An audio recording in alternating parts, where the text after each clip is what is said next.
તો આ સાથે જૂનાગઢથી સમાચાર સામે આવી રહ્યા છે। જૂનાગઢથી સમાચાર પ્રાપ્ત થયા છે તો જૂનાગઢમાં અંબાજી મંદિર તેમજ ભીડભંજન મંદિરની પેટી સીલ કરવામાં આવી છે। તો મામલતદારની ટીમ દ્વારા કામગીરી કરવામાં આવી છે। સાથે મંદિરના પૂજારી અને કર્મચારીઓની વિગતો પણ એકઠી કરવામાં આવશે। આ મામલે તપાસ થશે। દાનપેટીનો મામલતદારની હાજરીમાં ખોલવામાં આવશે। મામલતદારની હાજરીમાં દાનપેટી ખોલાશે। કલેક્ટરના આદેશ બાદ મામલતદારે આ વહીવટ સંભાળ્યો હતો।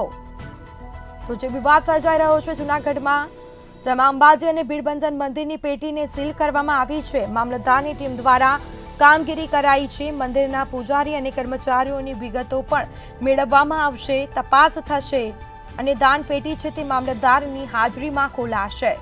સાથે કલેક્ટરના આદેશ બાદ મામલતદારે વહીવટ સંભાળ્યો હતો। તો મંદિરના પૂજારી અને કર્મચારીઓની વિગતો એકઠી કરાશે। મામલતદારની ટીમ દ્વારા કામગીરી કરાઈ છે। જૂનાગઢમાં અંબાજી અને ભીડભંજન મંદિરની પેટી આખરે સીલ થઈ છે અને કલેક્ટરના આદેશ બાદ મામલતદારે આ વહીવટ સંભાળ્યો હતો।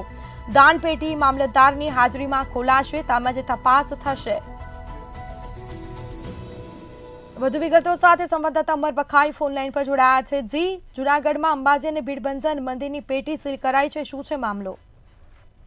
ચોક્કસ કે જે રીતે ગિરનારમાં જે સાધુઓનો વિવાદ ચાલી રહ્યો હતો, આજે ગિરનાર અંબાજી મંદિરના જે મહંત છે ધનસુખગીરી બાપુ જે બ્રહ્મલીન થયા અને બાદમાં જે વિવાદ શરૂ થયો હતો અને જે નવા મહંતની નિયુક્તિ પણ ગિરનારના જે જૂના અખાડાના મહંતો દ્વારા કરી દેવામાં આવી હતી, જેને લઈને કોઈ વિવાદ શરૂ થયો બાદમાં ગઈકાલે મામલતદાર ને નીમવામાં આવ્યા છે ત્યાં વહીવટદાર તરીકે, અને જેને લઈને હાલ મામલતદારની ટીમ દ્વારા છે તે અંબાજી મંદિર અને ભીડભંજન મંદિરની જે દાનપેટી હોય છે તેને સીલ કરવામાં આવી છે।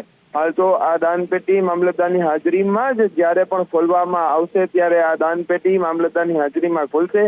કલેક્ટરના આદેશ બાદ મામલતદારે આ વહીવટનો ચાર્જ છે તે સંભાળ્યો છે। જી, બિલકુલથી તમામ જાણકારી આપવા બદલ આપનો આભાર।